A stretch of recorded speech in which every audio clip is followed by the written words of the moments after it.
Hello, good morning. I'm really happy to be here, and especially following Professor Sheila Mishra's really wonderful and thought-provoking talk, which has made my work much easier. So today, I'm going to speak mainly about the issues which we face, all of us, not only participants, but I have been part of NMMA documentation earlier also, and we all face these issues as regards documentation of stone artifacts. So what I'd like to go into slightly more detail, and this I did in Chennai also, and have some degree of interactivity because there are tools here and we can look at them and discuss what we are going to document. So these are some of the questions which I am going to look at. So firstly, we have this wonderful wealth of stone artifacts across the country, right from the very earliest hand axes and perhaps even older material, right up to the microliths and neoliths and beyond that. So what are we going to do with all this? This is the basic question, okay? And we can approach these stone artifacts from multiple perspectives. One is, of course, the perspective which generally we follow in universities and research institutes. That is to look at it purely from the point of view of such questions. So in our research questions, this becomes, I think, to some extent much easier because we have certain problems in mind, and based on these problems, we seek to understand the stone tool assemblages and address this. But from the point of view of NMMA, you are looking at it very differently. You are looking at it from point of view basically of heritage management, generation of massive databases, which have to have quality control firstly, and secondly, these databases must lead to something which as administrators of the country, you can take some policy decisions on it. Dr. Madhulika explained in the morning the different types of databases that are involved, and so right from the point of documentation, you will need to start thinking about the end product because that's what you are aiming at. It's not that you are only going for research goals. The database can be used very effectively for research as well. And so whatever it is this fundamental basic step that we need to consider. Now, Dr. Mishra has already explained to you, and you know this very well, why stone tools are so important. And there are so, I don't need to go through this again with you, right from technology to subsistence to questions of style to questions of language, teaching, learning, demography. There are so many points and questions which these artifacts can help us address. So this is something we all know. But at the bottom line, which we are going to talk about today, is studying stone artifacts from NMMA. And I'm sure all of you have a copy of this documentation form with you. Is it there with all of you online or some way? So you must have access to this form, and in this form you see that there are so many aspects which you have to fill in, which are time consuming and also which lead you to think about intricacies of every point.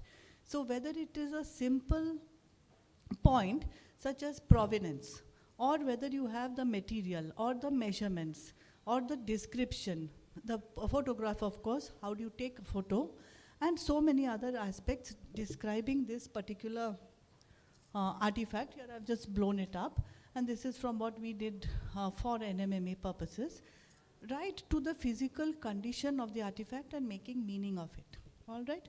So I am going to discuss various points just related to your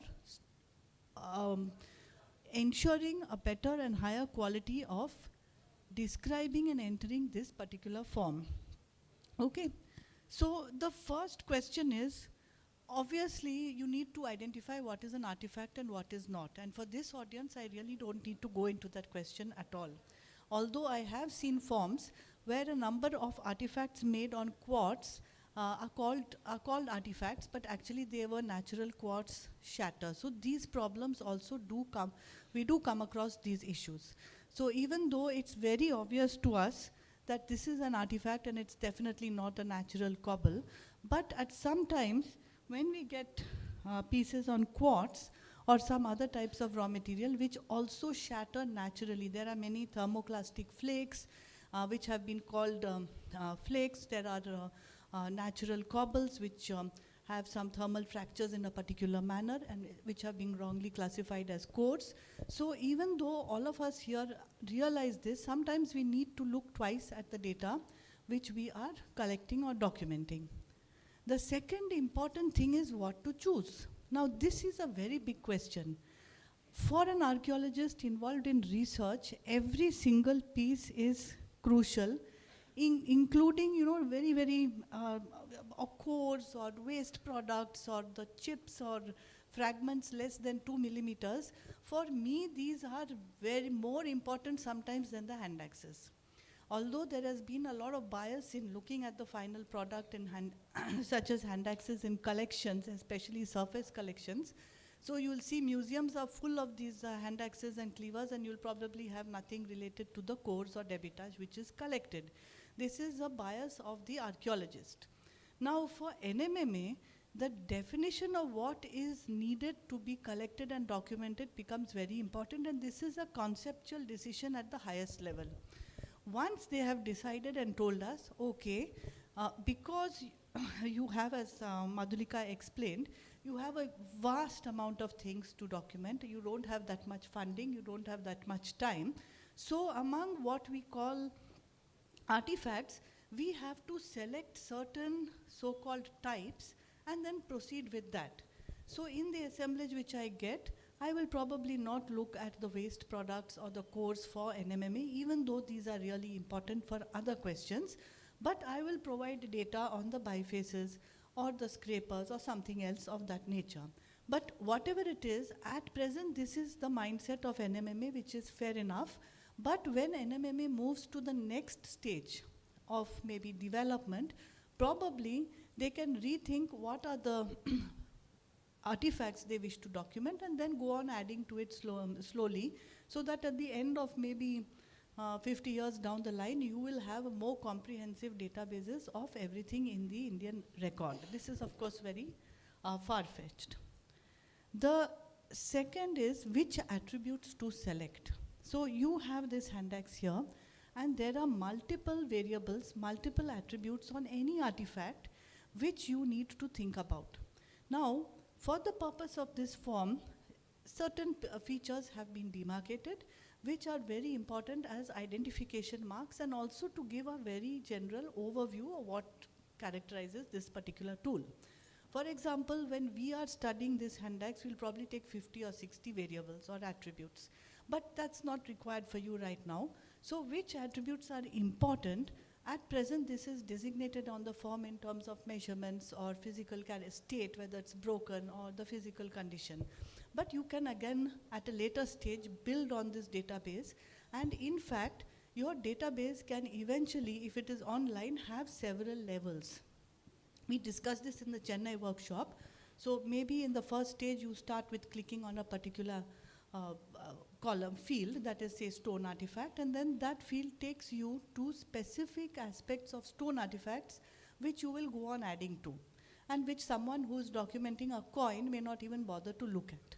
So in the course of the development of this online database, these are several levels which can be explored. Right now there is one level of entry which is great because there is a huge amount of data which you need to get in place first. After that, you can spin off in multiple ways and think about how you want to go. Now, again, Sheila ma'am discussed this. In your NMMA form, you have a cultural phase. Now, it's very simple for most people. You write down lower Paleolithic or middle or upper Mesolithic, Neolithic, whatever. There's so many ways to define it. But you should realize, and I will discuss this little later, is that this simple sequence which is given over there is obviously not the only one we can think about. And we will talk about the complexity of having a single tool like this, which you pick up from a museum collection and giving it a cultural phase. Because tools are sometimes time transgressive. They never realized prehistoric populations didn't have a rule saying, okay, now I'll put this away and pull out something else. This is a construct of the archaeologist.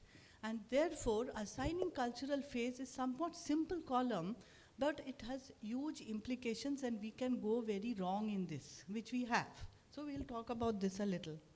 So I'm going to talk about context, which luckily for me, Sheila ma'am has already covered, cultural phase, the necessity of looking at stone tools, not just for the purpose of adding a name to it, but trying to place this tool in its broader context. Then only we'll be able to understand the piece better and therefore document it better. And of course, state of preservation. So this is just what is there on your form. And of course, we'll come to measurements. Now, when you read the archaeological literature, you will see that concepts have changed right from 1863 till today. And we are going on adding and going on changing our approaches towards lithics and towards the study of stone tools. So this is just a small chart looking at nomenclatures, the way in which we have changed our ideas of different nomenclatures or the way in which different concepts have influenced writing. And why is that important? It's obviously influenced the definition of cultural phases and even what we call things, call tools, and the ways in which we have chosen to study them. So we have to always keep this in mind, even though you're finally going to fill up only a simple form. But if you're doing prehistory and if you're looking at stone tools, you have to think about these issues as well. Okay? So first we'll go to context. Now, I'm very happy that Sheila ma'am has discussed this in great detail with all the various complexities. So you find sites in all these different contexts across South Asia, and even though you may think that you don't need to bother about this when you're looking at a stone tool, that is totally wrong. You must understand where it has come from. Now, this is fairly easy when you are working on data which comes from something which you have collected yourself, in which case there is a very strict protocol in the manner of collection, if it's surface or whether it is excavation or whatever the case may be. But once you are working with museum collections, which were maybe collected in the 19th century, and you do not have any knowledge more than a broad, say, okay, this is collected from Madras region. Now, Madras region or even the site of Athrampakam has changed its connotations through time. So when I went to the Cambridge or the other collections abroad and it says Athrampakam, I know based on the morphology of the tool, based on its surface texture, based on its other clues on the surface, that it's probably not from the site at all, but from a broader region which they called Athrampakam or they gave some name. So you have to be very cautious. For that, to understand the position of each tool in its broader context, you must have a knowledge of what Dr. Sheila has already discussed with you. That is the context of the tool, the stratigraphy, the geomorphological background. Even if this is very preliminary knowledge, it's not possible for you to go into details, but you must have a critical look at the object you are examining. If you have collected it yourself, you don't need to worry about it because you will be following a very rigid protocol of documentation. But if you haven't collected it, then you have to be really cautious. For example, in Tamil Nadu, we have so many thousands of prehistoric sites in the region which we have built up a database for, and you have so many different types of geomorphological settings. So the artifacts may be from one site in different sedimentary contexts or from multiple sites, and if I find these myself, I have recorded it very meticulously. If I have not collected it myself, if it is collected in the 19th century, Robert Brucefoot collections, those by K.D. Banerjee, V.D. Krishnaswamy, whoever it may be, I need to understand where it's coming from. So I know, and I see in front of me, I can give you an example from here itself, from the collections kindly provided to me. You have artifacts like this one, where you see it's on quartzite and it's got some whitish staining here. This gives me some clue as to what type of sediment it rested in. Or in this case, where you have a completely different patina, probably coming from a different region. So when you look at museum collections, if it has a proper documentation of the site from which it is coming, you are okay. You can go back and read the literature. But it's never so simple. And mostly in some of the earlier collections which you will be forced to document, you may get a lot of variability in context. So it's necessary for you to understand something of the geomorphology of the region that you are studying. Place your artifact which you are trying to document in the general sequence of what has been described for the region, if such data is available, and then you're one step forward in trying to describe it properly for your NMMA form. Okay, so this is just what we did in Tamil Nadu. Luckily for us, we collected all the tools ourselves. So we have a very good idea of the sedimentary context, whether it's surface or buried or whatever it may be, from which artifacts are collected, and we can look at the impact of these sedimentary processes on the morphology of either one tool, if it's only one around there, or the entire assemblage, or in the case of some sites of palimpsests, where on the same surface you will find multiple time periods just within one visible context. And this is where most people get stuck in trying to build models of cultural sequences or something like that. So for example, if you see these tools on the surface here, I can ask some of you to come up, and you find these together. Tanmay, if you can help. You find, you just can hold it up, it's fine. If you can just hold it up like this. If you find these all together on the surface, something like this. This is very common. You are very unlikely in most parts of at least peninsular India to get a surface site which has only got one cultural phase. In that case, in your documentation or in your understanding of the site, you must be able to read the stone tool in a way to be able to understand whether these are different manifestations of the reduction sequence or whether they represent successive occupation through time. The reason that becomes very important, and I'll come to that a little later, is because our understanding of tool typologies is a constraint imposed by archaeologists. Prehistoric people never thought that, okay, I should stop making hand axes when I'm middle. I should stop making, they never thought like that. This is how we think, and we push things into these categories. So, to understand the tool, this is the background you have to go into. Even before you start documenting, it pays to spend a little time when you are looking at this complicated form here. When you're looking at this form, you have the provenance, which is highlighted there, and you have the date or cultural period. So these two aspects must be thought about very clearly before you proceed further. And I won't go into this provenance aspect in great detail because Sheila has also covered that. The second thing is, when you get any artifact from one site, don't assume it's one time period. A site like Athirampakkam, for example, has several layers with different cultures. Now, when you collect from the surface of this site, you see that you will have Acheulean artifacts made on very coarse-grained quartzite, sometimes mixed along with the succeeding phase of Middle Paleolithic artifacts, which are on more fine-grained quartzite. This is because of the way in which the sediments erode and because of the way in which the site has been formed. So what has happened through the years, people have collected from the surface and from the gullies a lot of artifacts, like you see on the table, which are actually coming from 2 or more sedimentary contexts. In this case, there are 8 layers. And the 8 layers, which you can't see underneath, dip in various ways. And when they are exposed on the surface, it looks as all as one.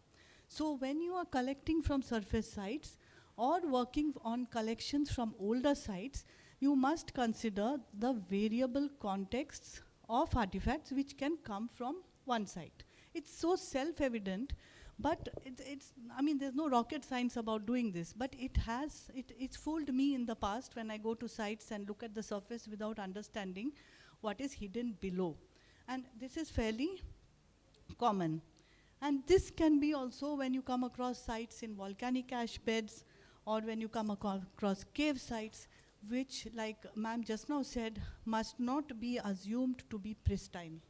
So in all these contexts, including these sites in aeolian deposits in southern India and the famous Teris, there is a complex history of site formation which leads to the artifacts being present of certain cultural phases, either in discrete layers or maybe as palimpsests, buried or exposed. And this understanding must be had before you put a name on it, that this belongs to the Acheulean or Middle or whatever. And this is also the case when you look at Neolithic sites. I have on my table here this artifact. So what would you call it? This one? Celt? This one? Same? What time period would you assign it to? This one? If you have a polished stone celt, what time period would you assign it to? You would say Neolithic? Everybody says that? But these are time transgressive.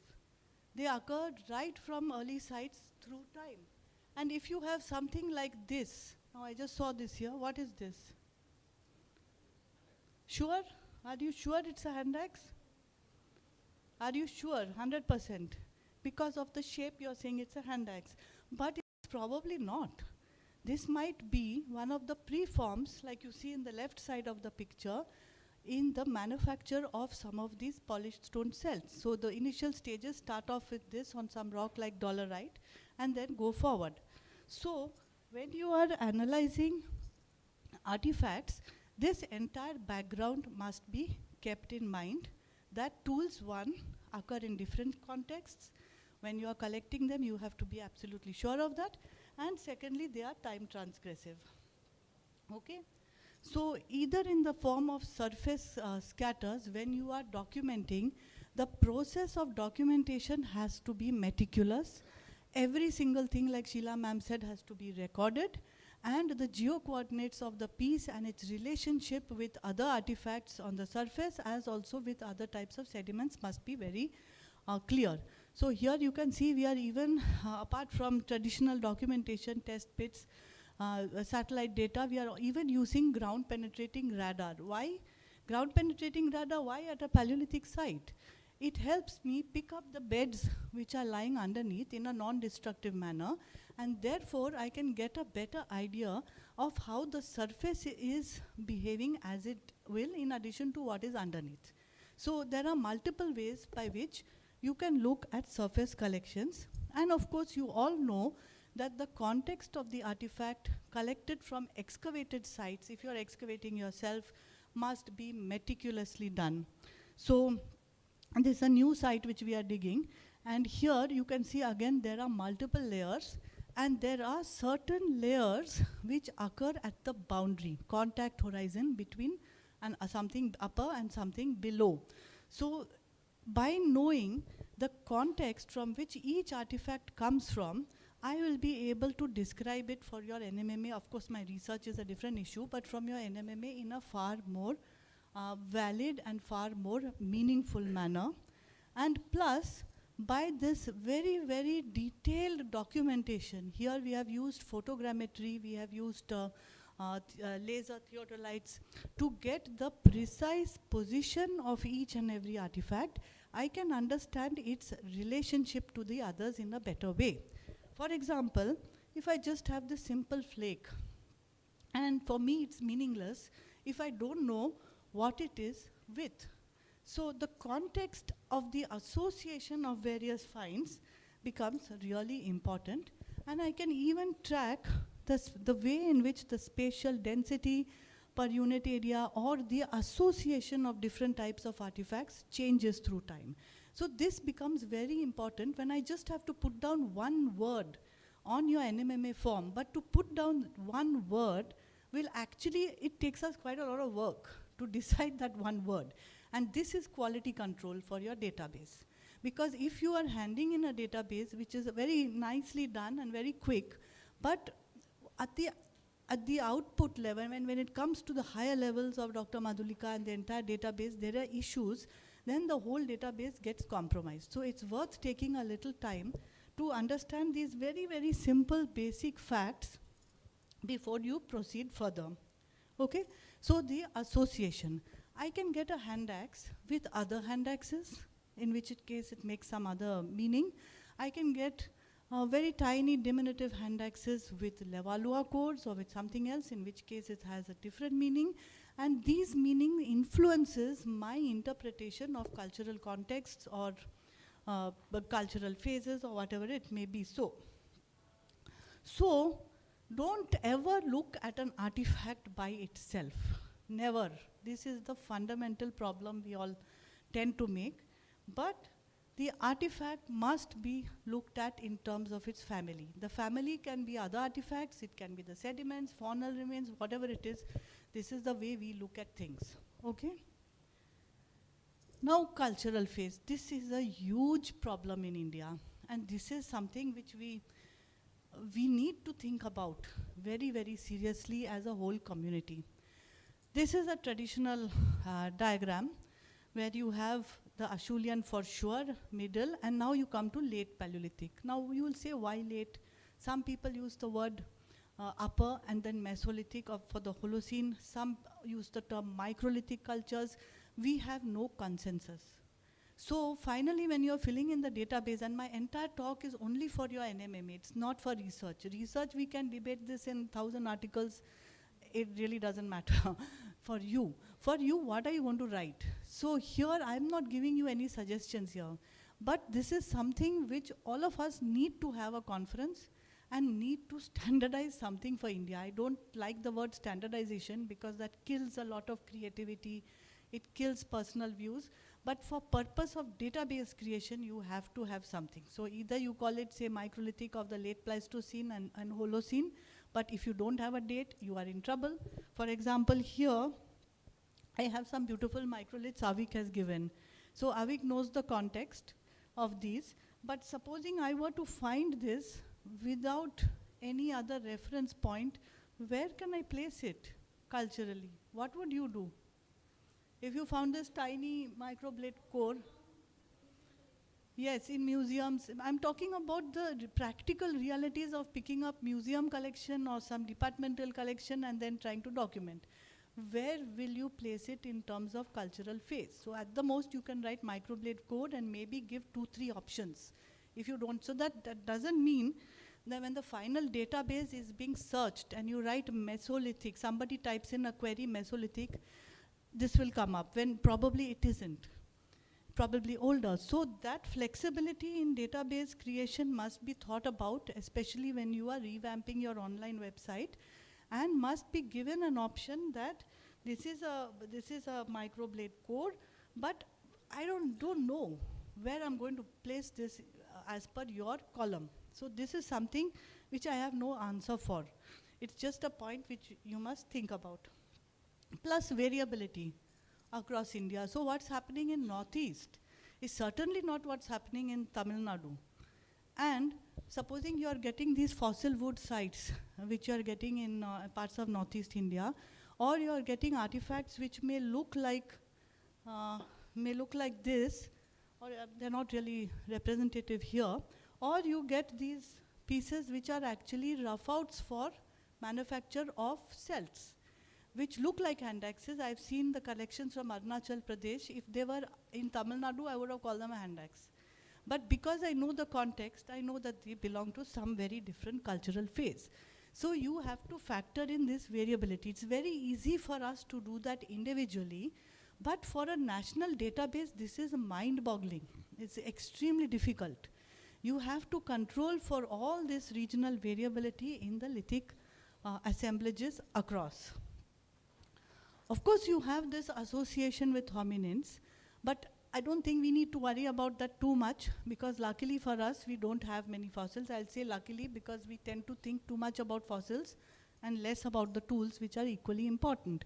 But somewhere in your mind, this background to the study of lithics must be there, so that when you are looking at any stone tool which you have collected, you must be able to place it within this broader perspective of even a very simple understanding of the story of human evolution and the complexity of association of species with tools, at least from the middle onwards, where we really don't know.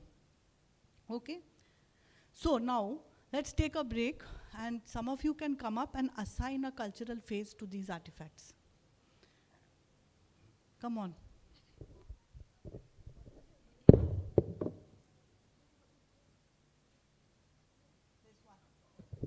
This one. That's a hand axe, okay, but let's not worry about the type. So if I put this together and this together, both have been called hand axes. I'm not so sure about this at all, because the way in which it has flaked, the raw material, everything appears to be something different. Or if I put this together and straight away I write Acheulean, this may be completely wrong, because these type of hand axes can be found later as well. Okay?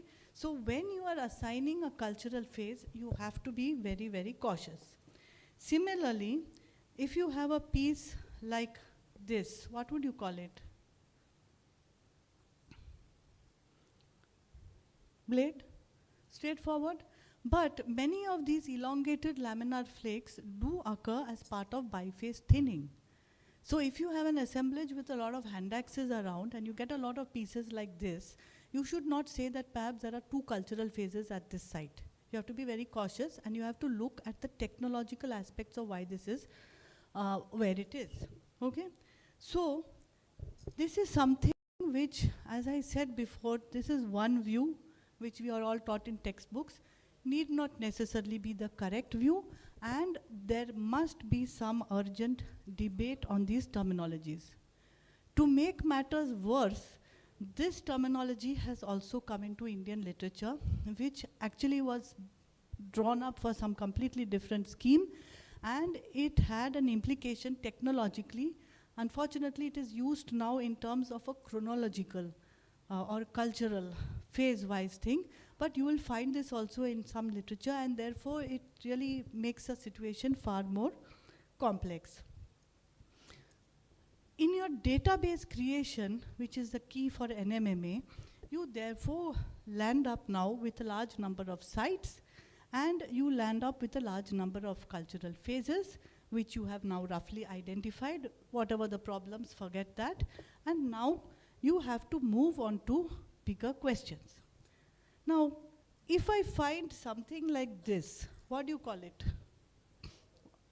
Chopper? Where would you place it? Not necessarily. This is again a time transgressive tool. But these choppers and simple flakes like this have also been used to categorize sites as being something really very old. So that comes to the question of whether in the areas which you are surveying, do you have anything which is pre-Acheulean or which is something called Old One. And there have been claims from several sites in Pakistan and also in Chandigarh that this phase exists in India. Now, there have been debates on whether it about these particular sites. I won't go into that, but if you just have a look at the lithics which are there, these are something which you can get at any time period, and because of the context of the lithics and the dates, they are giving it some pre-Acheulean characterization.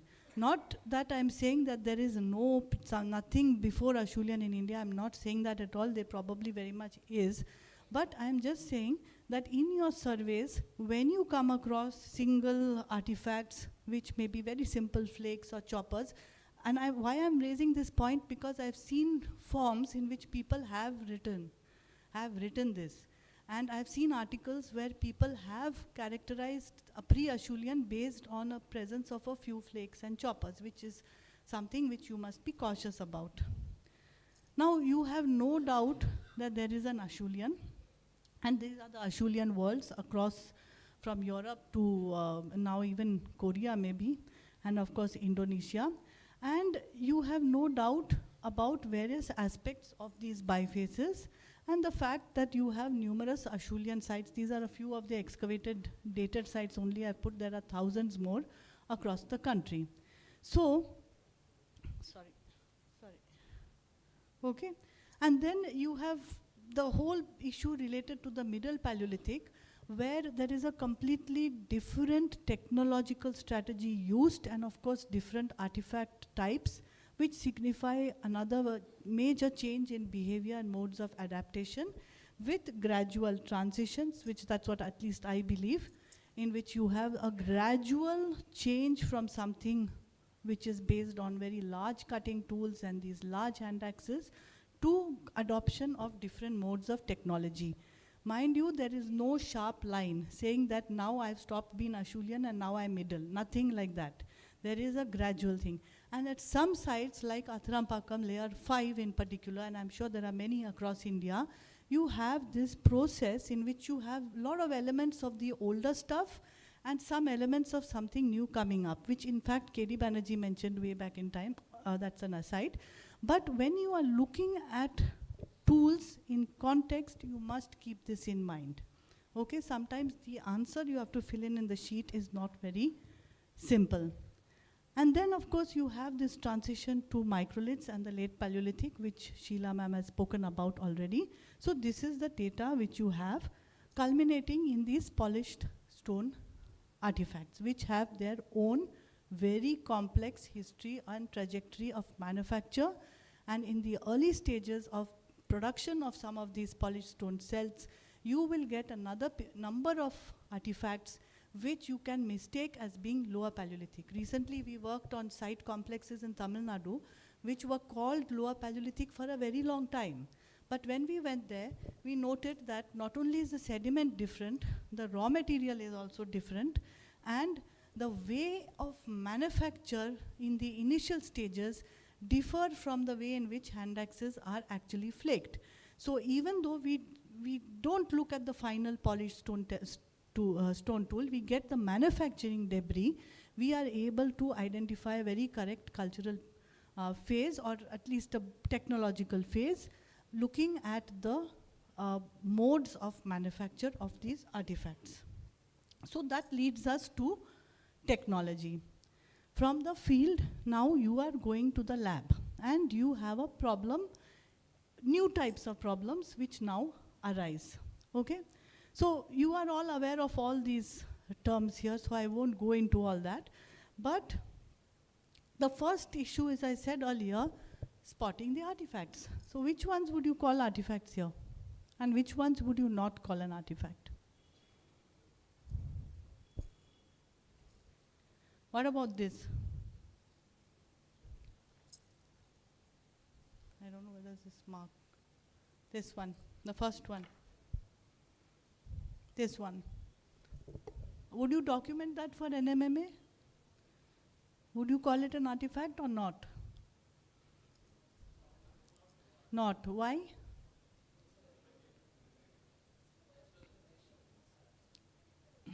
Okay, so none of you would call. What about the next one?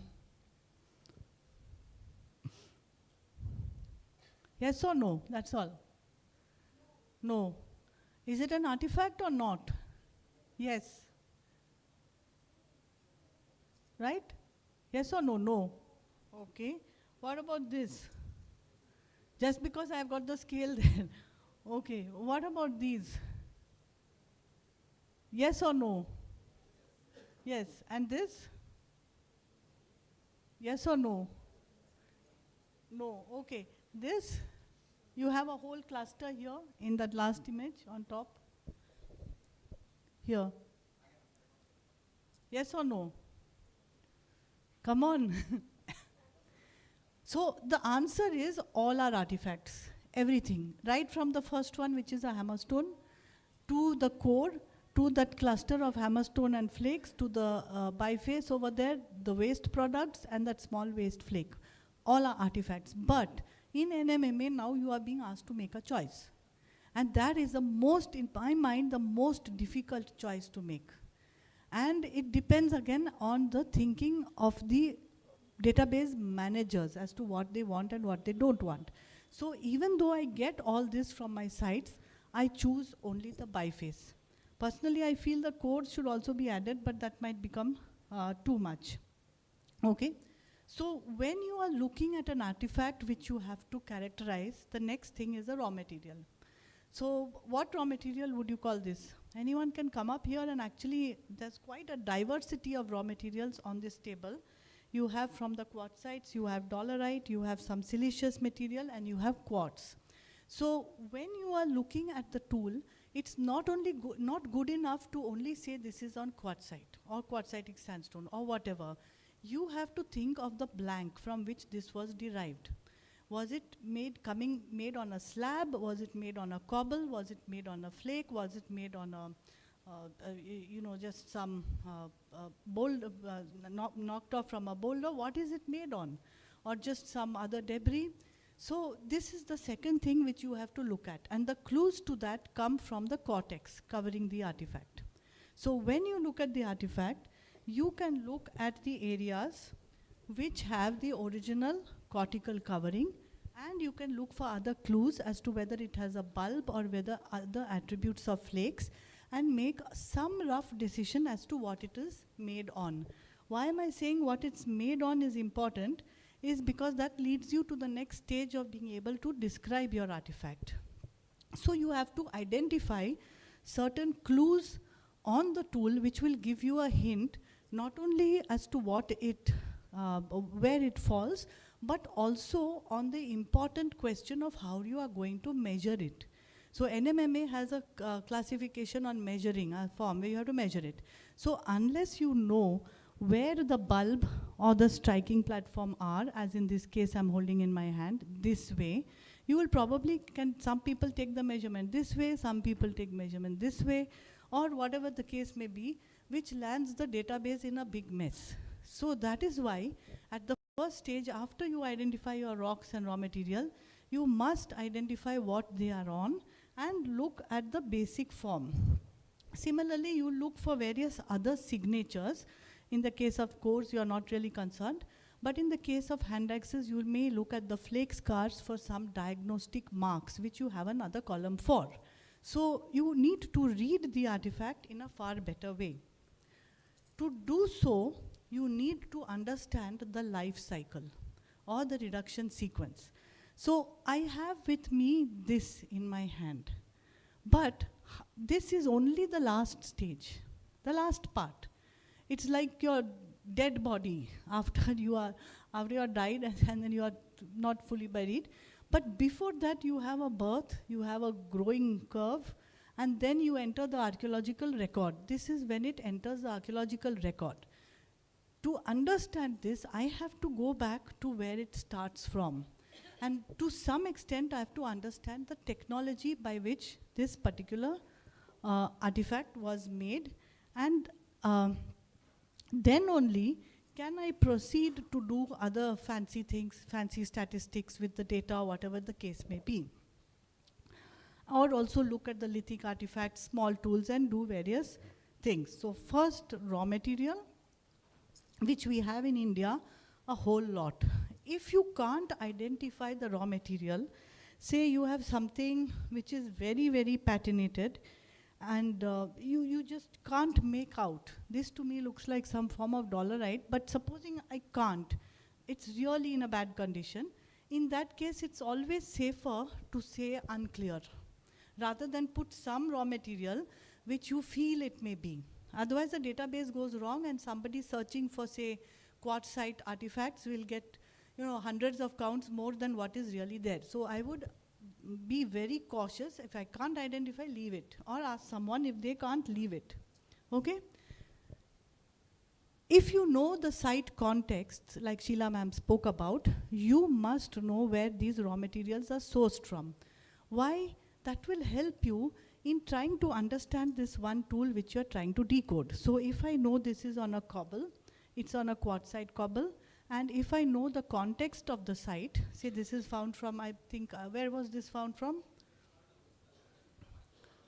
This is, yes, see, he's right. This is found from a layer with microliths, but somewhere in the vicinity, in some published report on that site, you may get some clues as to where the rock sources are.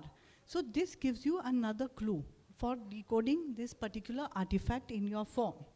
So for example, here, we know that raw materials are very carefully chosen, we know they have different properties, and we know where the source is, and then we can move one step forward in understanding how they were made. Okay? We know the properties of the rocks. You don't need to go into great detail in this, but it's always useful when you are looking at rocks to have some idea in mind. And then you come to the most important for your background information is the technology by which this particular tool or this blade or these microliths were made. And as you know, this involves a very complex interaction between your concepts of the prehistoric knappers, the techniques and skills that they used to execute it, and there is a sort of a cycle there. But for your understanding, all you need to know is some basics that definitely they used either hard rocks like cobbles, or they may have used some antlers or bone or some other hammerstones, or they may have used some other material, and that they had a range of choices leading to the final production. Okay, so you are not asked to enter the technology in the form, but you are asked to describe the artifact. And when you are describing the artifact, it makes sense for you to look at some of these different ways in which these tools were made. For example, you may have, and I'll just come to some quick videos before I move on. Till then, please ask me if there are any questions.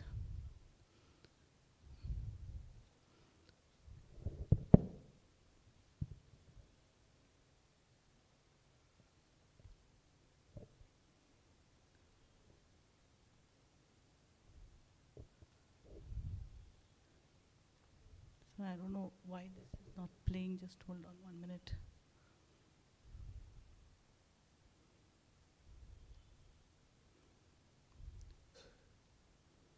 Just give me a minute. Some problem with the video.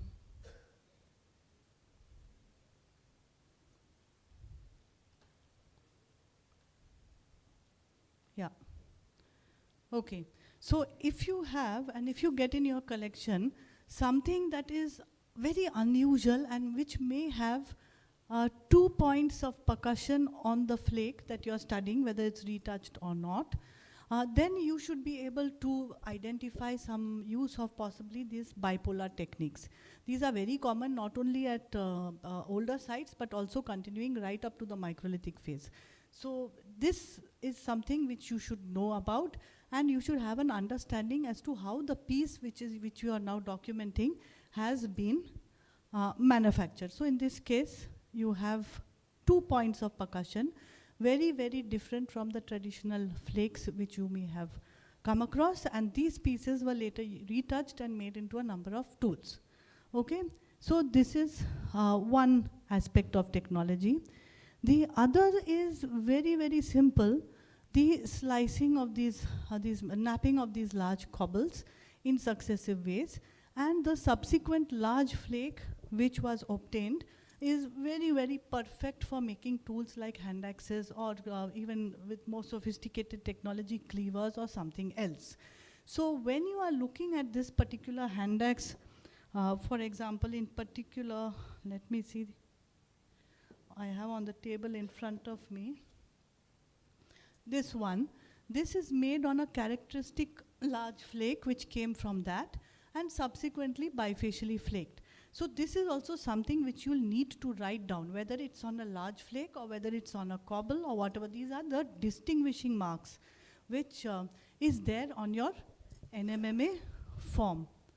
Or you can actually get somewhat more complicated, and I think once you have the large flake and then you have this bifacial flaking, in this case this is for making a very diminutive cleaver to replicate something which we saw in the archaeological record, and of course it's much speeded up, but you can see now he's using a hard hammer and he's rotating, bifacially flaking this particular tool, and if you look at it very carefully, the edge of the tool has been created already prior to detachment of the flake, which is one of the characteristics of this type of cleaver.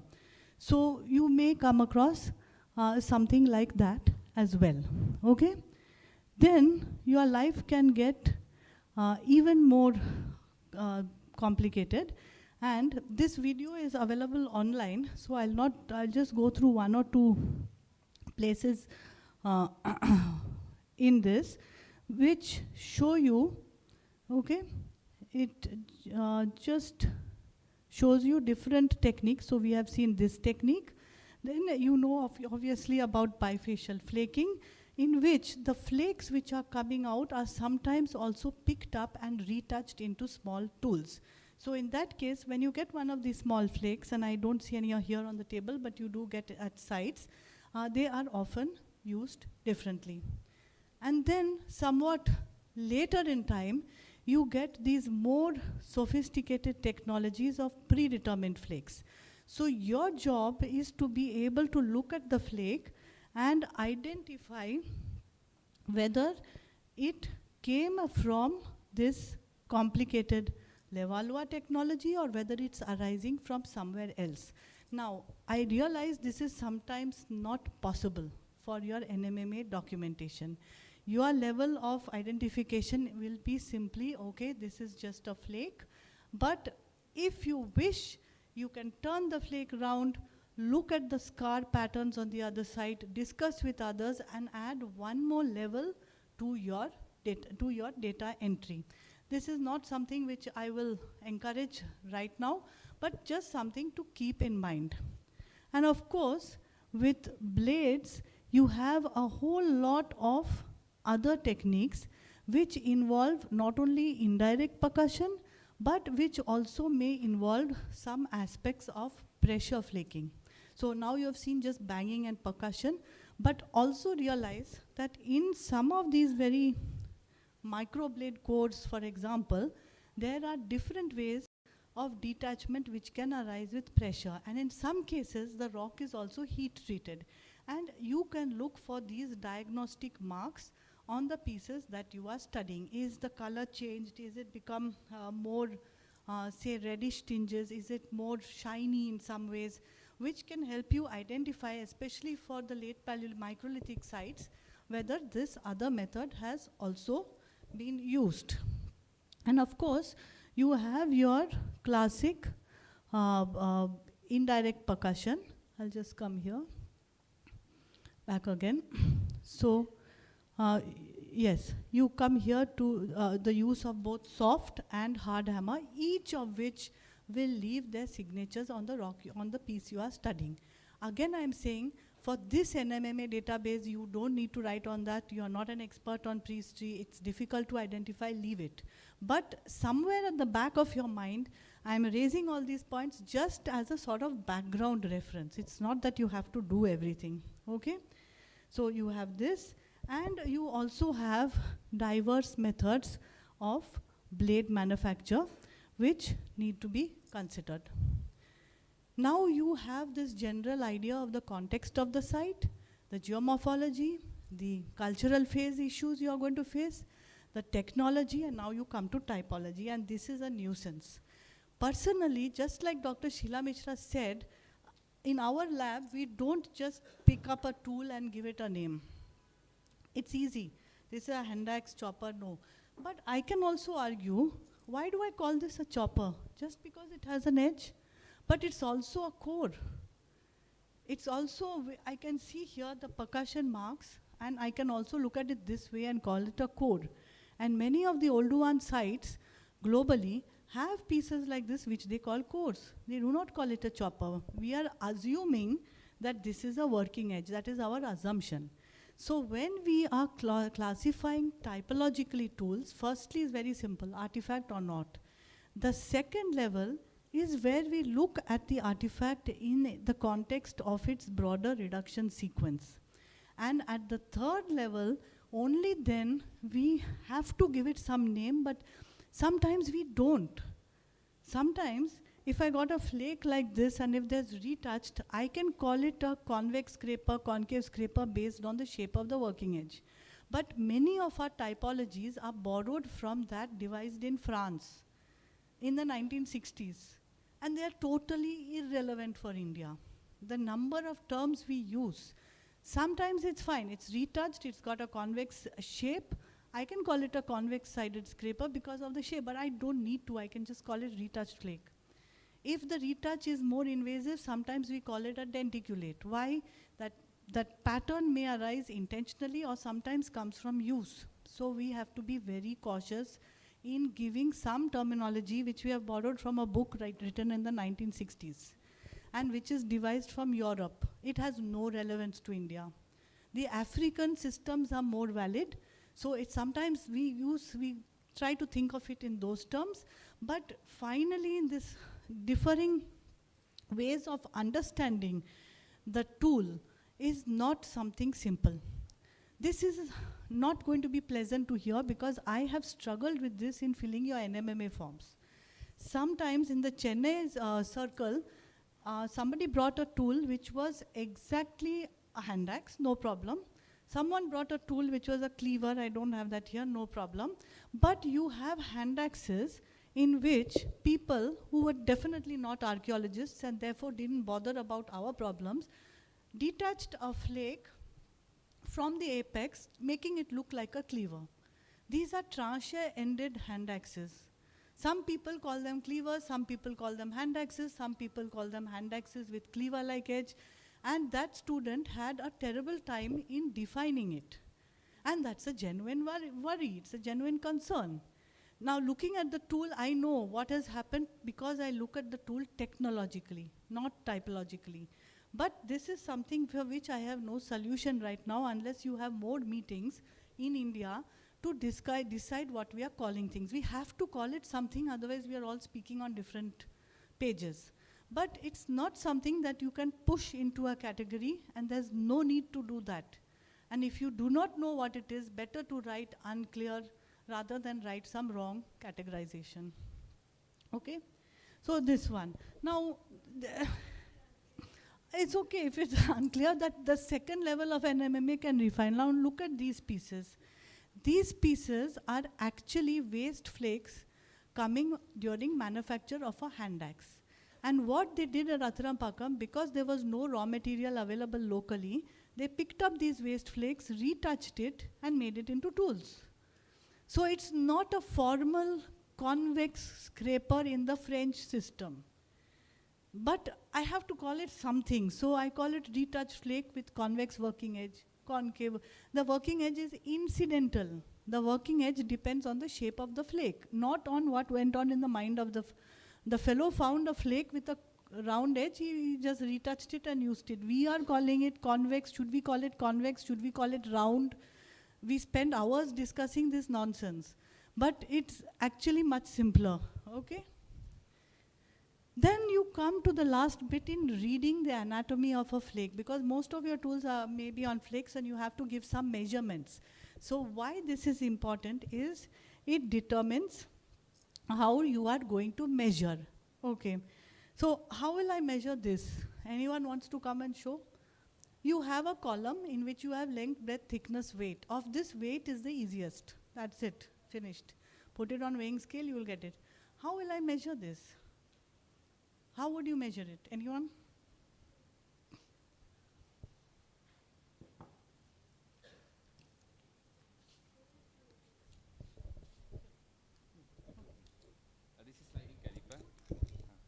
This is sliding caliper. So we'll take this working it to up to button, and then we measure this elbow. Okay. So we'll measure like this way. This maximum length. I think this one. Yeah, maximum length looks like that, and then reading is come almost, I think 11 centimeter. Okay. Yeah. And then maximum breadth we'll put like this way.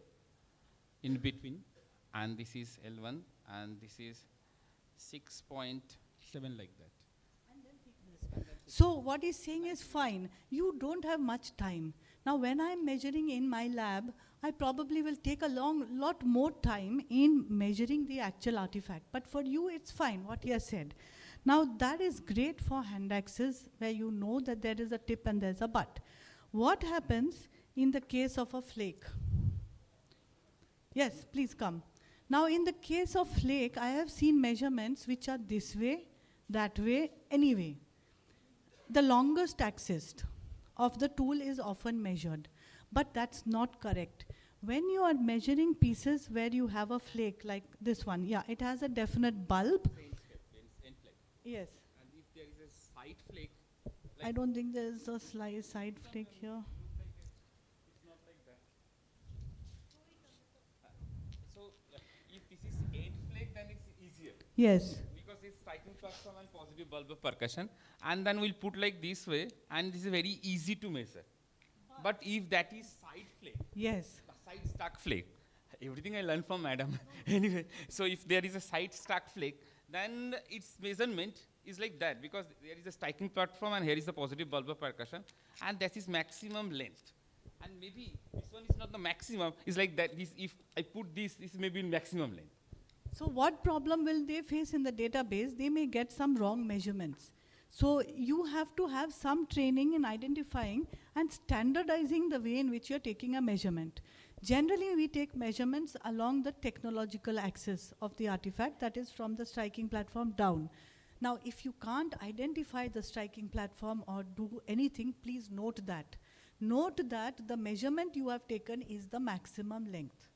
So that in the database, people will know that this is a length, okay, but your length probably doesn't mean the same as my length. It's a very minor issue. It looks like a minor issue, but if they are trying to do research, if someone is using this database 50 years down the line for research, they will want to have accurate measurements. And when you have accurate measurement, then you need to be careful about the way you're taking it. There are ways of measuring coins, there are ways of measuring sculptures. Like that, there are rules for measuring stone tools. There are books which you can find these rules in. It's not something I've made up. It's a global language, and you can follow those books which can be prescribed as to how to measure. Now, this is traditionally, and then you all know the traditional drawings. Nowadays, we don't do that anymore. We use a lot of 3D modeling, not only for sites, but also for artifacts. So all I do nowadays in the lab, at least for the bifaces, I take them, prepare a 3D model of them, or of the cores or whatever it may be. And from this model, the data can be easily accessed by everyone, and then I can do all my calculations, whatever I want, whether it is the cores, whether it is the bifaces, I can get all the measurements at one shot. So I don't need to bother about whether I'm, it's a standardized way of getting your data. It's pretty fast, and it is a universal application. And then I can go on and generate my statistics from the 3D model itself. So this eliminates a lot of the errors which come in our traditional ways of measuring. It's not that the traditional ways are wrong, no. They are also perfectly good, and it's what we use for most of the artifacts are done this way. But in the future, as the database develops, you can think of providing main centers for scanning of certain artifacts, and then those scans can be placed online by the NMMA. Okay, so the last thing is the state of preservation. Now, this is a very important part of the database and very important clues. Now, if I show you these two hand axes, apart from the morphology, what do you see?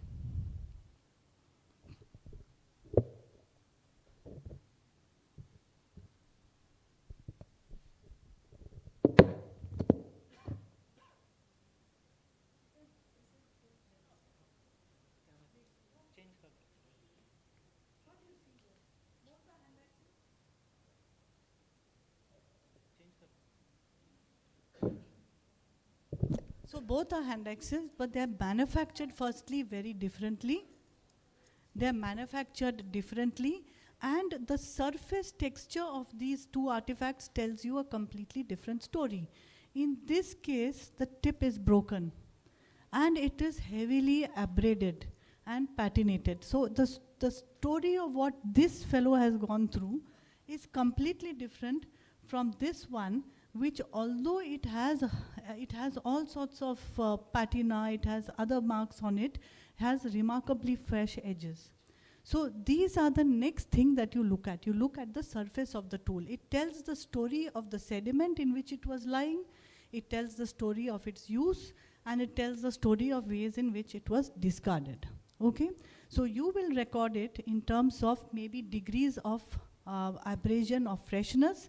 You will look at the patination. In this case, it's got some blackish thing. In this case, it's completely patinated. If you have a Munsell rock color chart, you can give the patina a color, and that makes the language more universal. And you can look as to whether it's complete, as in this case, or broken, as in that case. Yeah, that's what came from here. Okay, so completely different story in this tool. In this tool, it was made on a cobble which has already got some white patination on it. But when they flaked it, this is, you can see somewhat the original color of the tool, meaning it has not undergone any significant change owing to its position in the sediment subsequently. Okay, so all these things, you have a state, you have a field in which you are looking at the state of the artifact, and you are looking at what happens to it later, and all these points you need to add in. Okay. Lastly, yeah, and this is the last bit. Yeah, lastly, obviously, stone tools were used. And when the stone tools were used for whatever purposes, they leave behind marks on the edges of the tool. Do not mistake this for retouch. It's a very common error in NMMA forms, is that the natural edge damage, which can occur through fluvial action or through any other sedimentary process or trampling, animal trampling, whatever the case, is sometimes called retouch. It is not. So, some understanding you should have on how the tools were used and what the impact of use were can be on tool edges, so that you do not put this down by mistake as retouch. Okay? Is that clear? So this is the last part. And to end, the safe storage. Now this is crucial. Generally, once we put them into these plastic bags, we do not think about data retrieval. So this is something really important. So if you devise a proper storage method, that storage method should have not only all the details of the artifact as you have here in these bags, but also it should be organized in a system linked to the database, where within 5 minutes, for example, in our office, we have a system here where if I say, oh, I want to take a photograph of artifact number so-and-so, I can recover that within 5 minutes in the system which I have, actually not me, Akhilesh has devised. And if you can see here, some of the smaller artifacts are not flat, they are hanging, they are suspended. Why? This prevents damage to the smaller flakes, microliths, whatever you have. So this is a very effective way of storing. So you must think, I've collected all this, I'm creating a database, but how can my database be used to get me the data? I don't want to search for weeks to be able to find, okay, I want somebody's coming to study some site, I don't want to make them wait for weeks. They should be able to access that site immediately, so that your efficiency levels improve. So this is also something, after putting them in the bags, how are the bags going to be organized, and how is that going to be linked to your NMMA database? So someone sitting somewhere can access NMMA, see, okay, this is the collection in this institute. That particular institute's job is to be able to have that data at their fingertips. So anyone who wants to access that data, you can provide it as fast as possible. So to conclude, when we started with that simple NMMA form, now what I just wanted you to understand, that this simple form, each column has to be thought about very, very carefully before you just write one word, cleaver. The identification marks are also something you will not be able to write unless you have an understanding of the way in which the tool was made. For example, you might say here, identification mark flake scars. Now everything has a scar. This is there in some papers. Which flake scar is important and distinct from that found in some other tool? Or which attribute part of this artifact can distinguish it from something else. Okay? So that comes to that column. Lastly, the photography. Obviously, in your photography, you will always have a scale there, but the photograph, and this is not coming out very clearly here, but the photograph should be able to identify each and every scar on both faces. And if you need more faces, you should take more.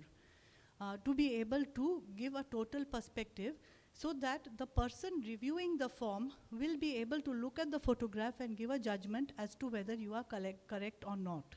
So the identification marks become also very crucial to zoom in when you are taking the actual photo. So you can give an additional little sort of little shot of a zoom in of what you feel is a distinguishing mark of that particular artifact. Okay, so that's all what I had to say. And I think you can come here and have a look at the artifacts also and test your skill. Avik, can you take yours?